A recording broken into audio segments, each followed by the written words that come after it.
Good morning students, all the student of MSc। हम zoology का जो पेपर पढ़ रहे हैं वो है structure and function of invertebrates, और इसका आज का हमारा जो टॉपिक है वो है different larva form of invertebrates. ये हमारा एक नया टॉपिक है और यहाँ हम क्या पढ़ते हैं, लार्वा फॉर्म्स के बारे में पढ़ते हैं कि all the vertebrates. First of all हमको ये पता होना चाहिए लार्वा क्या होते हैं, व्हाट आर द लार्वा।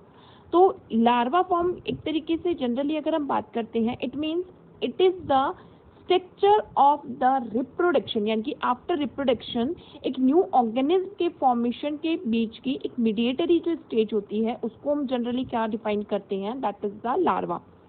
तो जनरली अगर हम डेवलपमेंट की बात करें, यानी कि एम्ब्रियो फॉर्मेशन से डेवलपमेंट की बात करते हैं, तो उसमें क्या होता है उसको फर्स्ट ऑफ ऑल हम बेसिक स्ट्रक्चर से स्टार्ट करते हैं। तो जनरली अगर हम बात करते हैं, देखो क्या होता है, अगर हम बात करें एनिमल्स में, एनिमल्स यानी कि सेक्सुअल रिप्रोडक्शन में, यानी कि जिन एनिमल्स में क्या प्रेजेंट होता है, सेक्सुअल रिप्रोडक्शन प्रेजेंट होगा, तो उन सेक्सुअल रिप्रोडक्शन के लिए क्या होता है, mail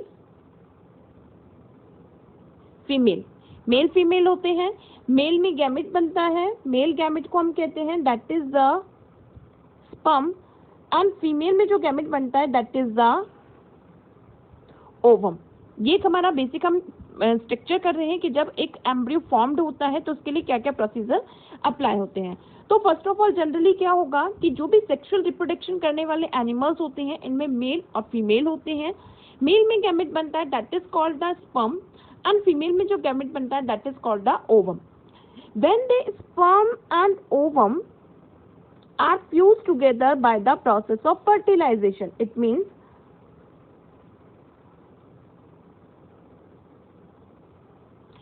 sperm and ovum, both the gametes are fertilized with each other, it means they fuse together। तो दोनों के फ्यूजन का जो प्रोसेस होता है दैट इज द फर्टिलाइजेशन, और जो फर्टिलाइजेशन होता है that is will be the external and internal fertilisation. External it means outside of the body, and internal it means the inside of the female body, either a genital organ। तो यहाँ पर क्या होते हैं, दोनों gametes यानी कि sperm and ovum are fused together and form the structure that is the zygote। ठीक है, ये क्या स्ट्रक्चर फॉर्म करते हैं, zygote फॉर्म होती है by the process of fertilization। When zygote is formed, it is a single cell binucleated structure। Zygote is the single cell binucleated structure। After that, this structure is undergo in a cell division।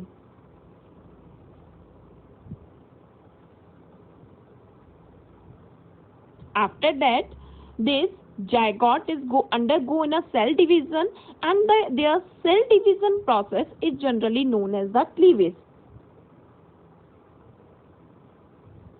Okay? ठीक है, यहाँ तक समझ में आया कि generally क्या होता है कि जिन भी एनिमल्स में सेक्सुअल रिप्रोडक्शन होता है उनमें क्या होते हैं, मेल एंड फीमेल दोनों में गैमेट का फॉर्मेशन होता है। दोनों के गैमेट एक्सटर्नली आइदर इंटरनली क्या किए जाते हैं, रिलीज किए जाते हैं, and they gamete are come in the contact together and fuse together by the process of fertilisation. After fertilisation they form the structure zygote, and zygote is undergo in a next process that is the cell division, and due to the cell division it means the cell division process is known as the cleavage। the zygote is a multicellular stage। यहाँ हमने क्या बोला, zygote is a single cell structure, तो वो किस में convert हो जाता है, that is the multicellular stage। तो cleavage में जनरली क्या होता है, it's converting in 2 to 4, 4 to 8, 8 to 16, either a 32 cell stage। Okay, now these multicellular stage of these are called the embryo। यहाँ से क्या होता है, एनिमल्स में एम्ब्रियो फॉर्मेशन स्टार्ट होता है। यहाँ से क्या होगा कि जब जो जायगोट है उसमें सेल्स क्या हो जाती है, मल्टी सेल्युलरली कंडीशंस में आ जाती हैं, तो तब हम उसको क्या रिकॉर्ड करते हैं, that is the embryo.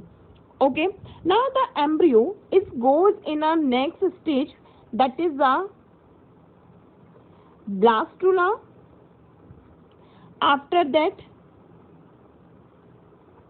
gastrula, ठीक है, जो मल्टीसेलुलर स्टेज होती है, फिर उसके बाद क्या आती है, ब्लास्टुला स्टेज आती है, ब्लास्टुला स्टेज के बाद क्या आती है, गेस्ट्रुला स्टेज आती है, and after that the gastrula there has a neurulation, neurula stage क्या आती है, यहाँ तक का जो प्रोसेस होता है, जिन भी एनिमल में सेक्सुअल रिप्रोडक्शन होगा, यहाँ तक का प्रोसेस ऑल द एनिमल्स में क्या होता है, सिमिलरली होगा। सभी एनिमल, चाहे वो इन्वर्टिब्रेट्स एनिमल होता है, चाहे वो वर्टिब्रेट्स एनिमल्स है, all the animals having a similar type of development, यहाँ तक जो डेवलपमेंट होगा वो क्या होगा, सिमिलर होता है। After that the formation of neurula, it means जिनमें भी क्या होता है, न्यूरोलेशन प्रेजेंट होगा, यानी कि न्यूरुला बनेगा, यहाँ से क्या होता है, ऑर्गेनोजेनेसिस का प्रोसेस स्टार्ट होता है, it means organ development start होता है। गेस्ट्रुला के बाद क्या हो जाता है, in animal there has the development of organ and the organ development process is generally known as the organogenesis. After that the organogenesis, the animal, it means the embryo having a two type of development, ठीक है, embryo में क्या होता है, there has a two type of development, one is the direct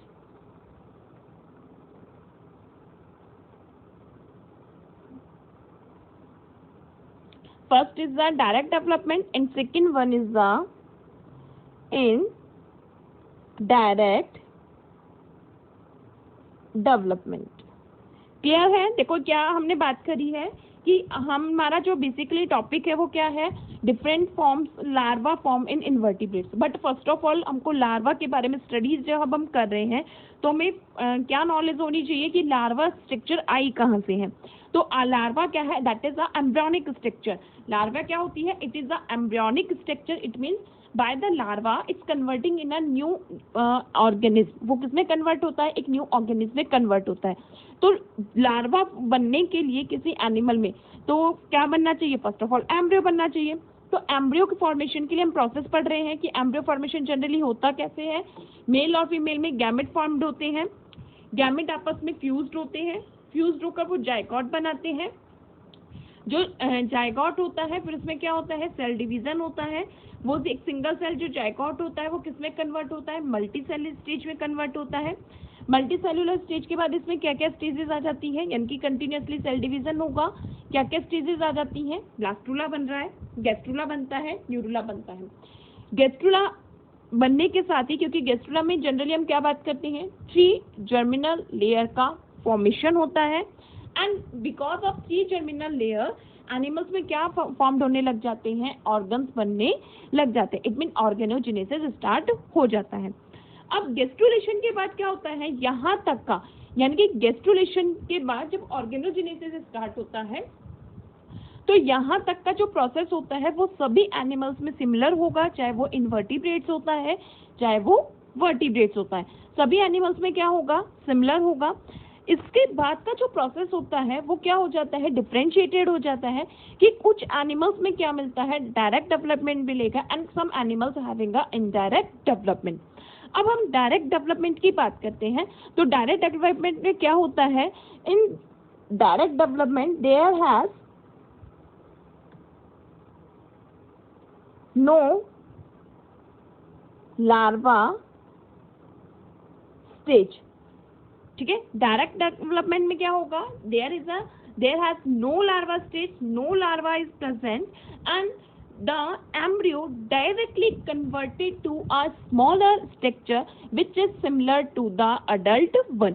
यानी कि यहाँ वो एनिमल जिनमें डायरेक्ट डेवलपमेंट मिलता है उनमें क्या होता है, एम्ब्रियो ग्रो करता है और ग्रो करने के बाद उसकी जो स्ट्रक्चर होती है, यानी कि जब वो क्या होगा, पास्चुरेशन होगा, यानी कि जब वो बॉर्न करता है, बॉर्न करने में इसकी जो छोटा स्ट्रक्चर जो होती है वो अपने अडल्ट से सिमिलर होगी।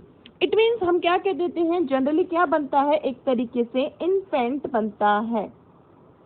इन्फेंट ह्यूमन में जनरली हम क्या बनते हैं कि जब कोई न्यूबॉर्न बेबी होता है तो उसको हम क्या बोलते हैं, इन्फेंट बोलते हैं। तो सिमिलरली डायरेक्ट डेवलपमेंट में क्या होती है, कोई मीडिएटरी स्ट्रक्चर नहीं बनती है, क्या होगा कि जो पेरेंट होते हैं, पेरेंट के सिमिलरली स्मॉलर स्ट्रक्चर बनती है और वो स्ट्रक्चर क्या होती है, मॉर्फोलॉजिकली अपने पेरेंट्स से सिमिलर होती है। यानी कि अगर स्नेक है तो स्मॉल स्नेक बनता है, अगर हम बात करते हैं बर्ड है तो स्मॉल चिक बनता है, और अगर हम मैमल्स में बात करते हैं तो स्मॉल ही क्या होती है, जैसे कैट में किटन बनेगी, डॉग में पपी बनता है। यानी कि जो भी स्ट्रक्चर बनती है एम्ब्रियो डेवलपमेंट के बाद डायरेक्टली क्या बनती है, ऐसी मीडिएटरी ऐसी स्ट्रक्चर बनती है जो कि अपने मॉर्फोलॉजिकली क्या होती है, अपने पेरेंट्स से सिमिलर होती है। यानी कि उसकी बॉडी जो स्ट्रक्चर होती है वो सिमिलर होगी अपने अडल्ट पेरेंट्स से। क्लियर है? तो उन एनिमल्स में क्या मिलता है, डायरेक्ट डेवलपमेंट मिलता है।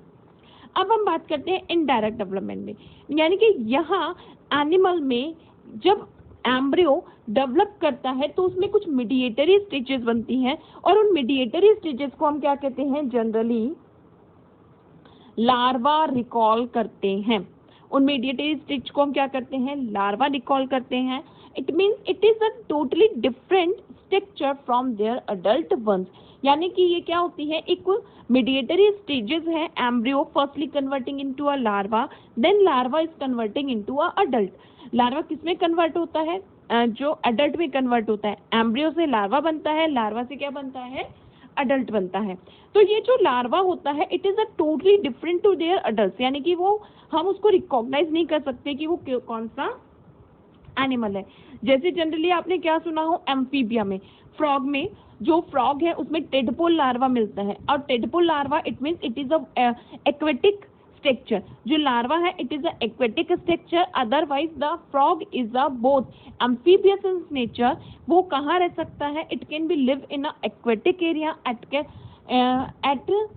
And in a terrestrial area. यानी कि वो दोनों तरह की एनवायरनमेंट में लिव कर सकता है, एक्वेटिक भी है और कैसा हो सकता है, टेरेस्ट्रियल भी हो सकता है। तो दोनों तरह की स्ट्रक्चर वो क्या करता है, रिवेल करता है। क्लियर है? तो क्या मिलता है कि जिन एनिमल्स में लार्वा स्टेज पाई जाती है उनमें क्या होता है, इनडायरेक्ट डेवलपमेंट होता है। It means a mediator structure is grow that converting into a adult. अब ये लार्वा जब अडल्ट में कन्वर्ट होता है, that process is known as the metamorphosis. यानी कि लार्वा से क्या होगा, अडल्ट कन्वर्ट होगा, और यहाँ जो प्रोसेस है लार्वा का अडल्ट में कन्वर्जन जो होता है that is known as the Metamorphosis.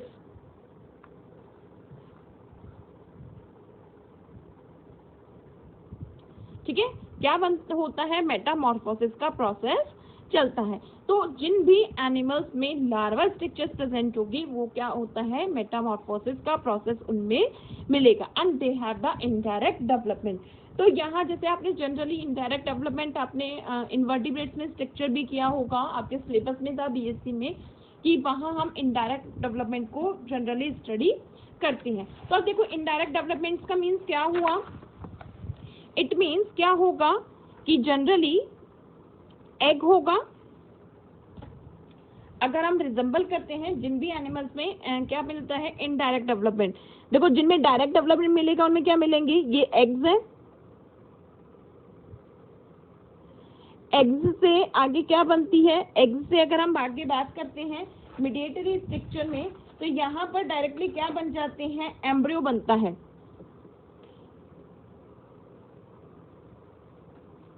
Embryo के बाद क्या बनता है, या तो इन्फेंट बनेगा, यानी कि अगर हम बात करते हैं कोई मीडिएटरी स्ट्रक्चर हो गई, इन्फेंट कह सकते हैं, या स्मॉलर स्ट्रक्चर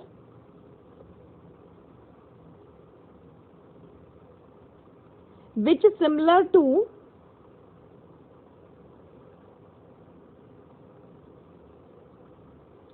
their parents। ठीक है, जो कि क्या होती है, अपने पेरेंट्स से सिमिलर होती है। And then infant grow into the adult, and again it means ये प्रोसेस चलता है जिनमें भी क्या मिलता है, डायरेक्ट डेवलपमेंट मिलेगा। डायरेक्ट डेवलपमेंट मिल रहा है, इट मीन्स यहाँ क्या होगा कि जो एग्स हैं, एग्स से, यानी कि हम एग्स में बात करें, ये फर्टाइल एग्स कह सकते हैं कि फर्टाइल एग्स से क्या बन रहा है, एम्ब्रियो बनेगा। एम्ब्रियो से एक स्मॉलर स्ट्रक्चर बनती है जो कि मॉर्फोलॉजिकली कैसी होती है, अपने जो पेरेंट्स होती हैं उनसे सेम होगी, केवल क्या होती है, स्मॉल होगी, यानी कि उसके जो फीचर्स होते हैं, आईज है, नोज है, या अगर हम बात कर सकते हैं कि जो बॉडी है वो कैसी सिमिलर होती है अपने पेरेंट्स से। जैसे स्नेक हुआ, स्नेक के सिमिलरली क्या मिलेगा, स्मॉलर स्नेक मिलता है। बर्ड्स है, उसके सिमिलरली क्या मिलती है, चिक मिलती है। तो इस तरीके की स्ट्रक्चर बनती है। उन एनिमल्स में क्या मिलता है, डायरेक्ट डेवलपमेंट मिलेगा। जब हम इनडायरेक्ट डेवलपमेंट की बात करते हैं तो इनडायरेक्ट डेवलपमेंट में क्या होगा कि एग्स है, एग से क्या बनता है, जो एम्ब्रियो बन रहा है, it's converting into a larva और निम्फ। लार्वा और निम्फ में होगा। निम्फ से क्या बनता है, nymph is converting into the adult and then adult converting into a egg। यहाँ पर जो लार्वा और निम्फी लाइक जो स्ट्रक्चर्स बनती हैं, these are not similar to their parents। वो अपने पेरेंट्स से सिमिलर नहीं होती है। उनका जो बॉडी स्ट्रक्चर हो सकती है that is totally different to there adult. वो अपने एडल्ट से क्या होते हैं, टोटली डिफर होते हैं। जैसे अगर हम बात करते हैं कि बॉम्बिक्स मोराई जो कि इंसेक्ट, उसमें क्या मिलता है, कैटरपिलर लार्वा मिलता है। क्या मिलता है, caterpillar. We can't be define that it is a larva of Bombyx mori. या हम बात कर सकते हैं जैसे फ्लाई होती हैं, उसमें क्या मिलता है, मैगेट मिलता है, मैगेट लार्वा होता है। Then different larva structures are there. So these animals having a indirect development, and larva when converting into adult, there has a process that is called the metamorphosis। ठीक है, ये हमारा generally introduction हुआ what is the larva, larva क्या होती है। अब अगर हम बात करते हैं अलग अलग एनिमल्स में, तो यहाँ जब हम बात कर रहे हैं इनवर्टिब्रेट एनिमल्स, फर्स्ट जो हमारा टॉपिक आता है that is a different larva in a free living animals. तो यहाँ हम जनरली अगर हम बात करते हैं, हम यहाँ इनवर्टिब्रेट एनिमल्स में बात करेंगे कि कौन से ऐसे इनवर्टिब्रेट एनिमल्स हैं जिनमें डिफरेंट लार्वा प्रेजेंट होते हैं, और कौन से लार्वा ऐसे हैं जो कि फ्री लिविंग एनिमल्स होते हैं में प्रेजेंट होते हैं, और कौन से लार्वा पैरासाइटिक या हम कह सकते हैं जो एक तरीके से जो कि पैरासिटिज्म वाले एनिमल में प्रेजेंट होते हैं। अब फर्स्ट ऑफ ऑल अगर हम इनवर्टिब्रेट एनिमल्स के फाइलम्स की बात करते हैं, तो इनवर्टिब्रेट एनिमल्स के फाइलम्स कहाँ से स्टार्ट होता है, प्रोटोजोआ से।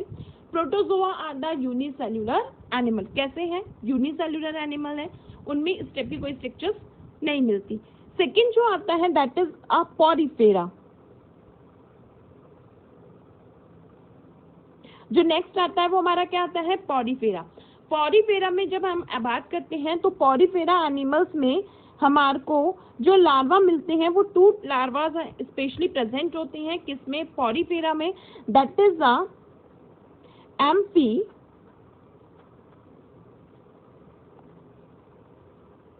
Blastula larva and second is the parenchymula larva. 2 types के लार्वा मिलते हैं, एक मिलता है एम्फीब्लास्टुला और जो दूसरा मिलता है दैट इज द पेरेनकाइम्यूला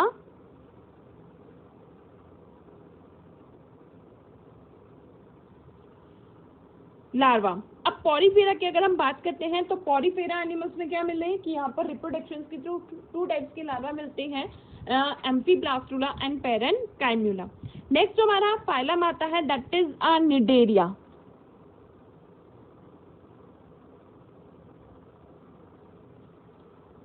इसको हम क्या बोलते हैं, एक मिनट,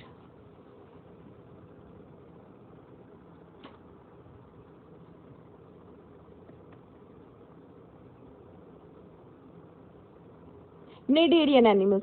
अब निडेरियन एनिमल्स में जनरली अगर हम बात करते हैं तो निडेरियन एनिमल्स में जो लार्वा फॉर्म प्रेजेंट होती है that is a planula larva.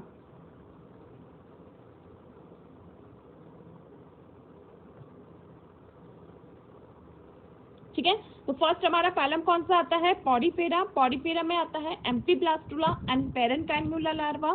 Second जो हमारी क्लास आती है निडेरिया, या हम जिनको सिलेंट्रेटा कहते हैं, सिलेंट्रेटा में जो लार्वा आता है that is the planula larva. Cnidarian animals के बाद जनरली अगर हम बात करते हैं तो हमारा जो नेक्स्ट फाइलम आता है दैट इज द प्लेटीहेल्मिन्थेस।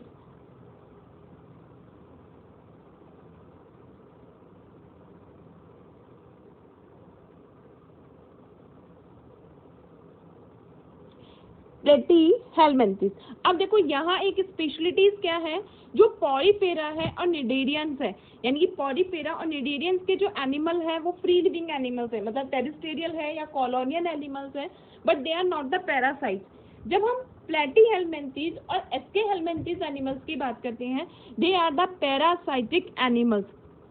ये कैसे हैं? पैरासाइटिक एनिमल्स हैं। तो इनके जो लार्वा होते हैं ये पैरासाइटिक, यानी कि इनमें बहुत सारी डिफरेंट लार्वा स्टेजेस पाई जाती हैं। तो प्लेटीहेल्मिन्थेस में जनरली अगर हम बात करते हैं तो यहाँ हमारा फेसिओला और क्या मिलता है, टीनिया सोलियम। कौन कौन मिलता है? फेसिओला एंड टीनिया। फेसिओला और टीनिया दोनों में ही डिफरेंटली अलग अलग larva, many of larva stages are there. Fasciola में भी क्या होती है, बहुत सारी अलग अलग लार्वा स्टेजेस मिलती हैं। जैसे अगर हम बात करते हैं स्पोरोसेट्स, स्पोरोसेट्स के बाद स्पोरोसेट्स हो गया, मिरेसिडियम हो गया, सर्केरिया, मेटासर्केरिया, ये डिफरेंट लार्वा स्टेजेस किस में पाई जाती हैं? फेसिओला में पाई जाती हैं। तो प्लेटीहेल्मिन्थेस के एनिमल कैसे हैं? Parasitic, they are not a free living animals. ये कैसे हैं? पैरासाइटिक एनिमल है। तो फेसिओला में कौन कौन सी मिलती है? स्पोरोसिस्ट है, रेडिया, सर्केरिया, मेटासर्केरिया, मिरेसिडियम, ये डिफरेंट लार्वा किसमें पाए जाते हैं? फेसिओला में पाए जाते हैं। सिमिलरली अगर हम बात करते हैं टीनिया में, तो टीनिया में भी डिफरेंट टाइप के लार्वा मिलते हैं। जैसे अगर हम बात करते हैं सिस्टीसर्कस लार्वा हो गया, हेक्साकेंथ लार्वा हो गया, ये किसमें प्रेजेंट होते हैं? ये टीनिया में प्रेजेंट होते हैं। तो दोनों ही एनिमल कैसे हैं? पैरासाइटिक एनिमल है। प्लेटीहेल्मिन्थेस के बाद अगर हम बात करते हैं तो नेक्स्ट आता है हमारा एनेलिडा। अब एनेलिडा के जो एनिमल्स हैं, यहाँ पर अगर हम बात करते हैं तो एनेलिडा के एनिमल्स में अगर हम बात करते हैं जैसे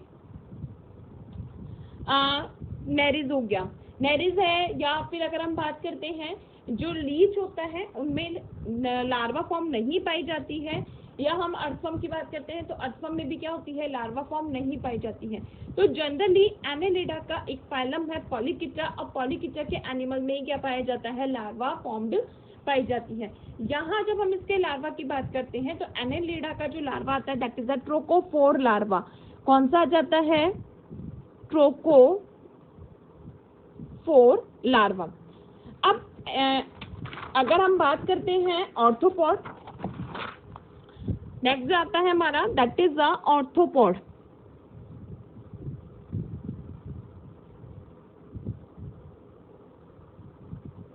जो ऑर्थोपोडा के एनिमल्स होते हैं, ऑर्थोपोडा के एनिमल्स में क्या होते हैं? डिफरेंट लार्वा प्रेजेंट होते हैं। यहाँ एक बड़ी हमारी क्लास अगर हम बात करते हैं इंसेक्टा या क्रस्टेशियंस एनिमल्स है।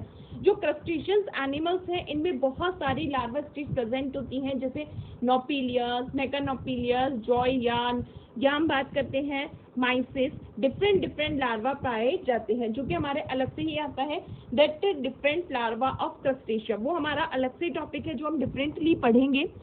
ऑर्थोपोडा के बाद अगर हम बात करते हैं मोलस्का, जो मोलस्का है उनमें क्या पाया जाता है? इनमें पाया जाता है ग्लोकीडियम। क्या पाया जाता है? ग्लोकीडियम लार्वा पाया जाता है। ऑन्कोफ्लोर लार्वा भी कह सकते हैं। और कौन सा मिलता है? ग्लोकीडियम लार्वा भी किसमें पाया जाता है? मोलस्का में पाया जाता है। नेक्स्ट अगर हम बात करते हैं मोलस्का के बाद तो क्या आता है? इकाइनोडर्मेटा। तो इकाइनोडर्मेटा को जब हम क्लासिफाइड करते हैं तो इकाइनोडर्मेटा में जनरली क्या होती है? 5 डिफरेंट क्लासेस होती हैं और हर क्लासेस का अपना एक लार्वा प्रेजेंट होता है। जनरली अगर हम बात करते हैं इकाइनोडर्मेट्स में, तो इकाइनोडर्मेटा जो एनिमल है उनका एक लार्वा आता है दैट इज कॉल्ड द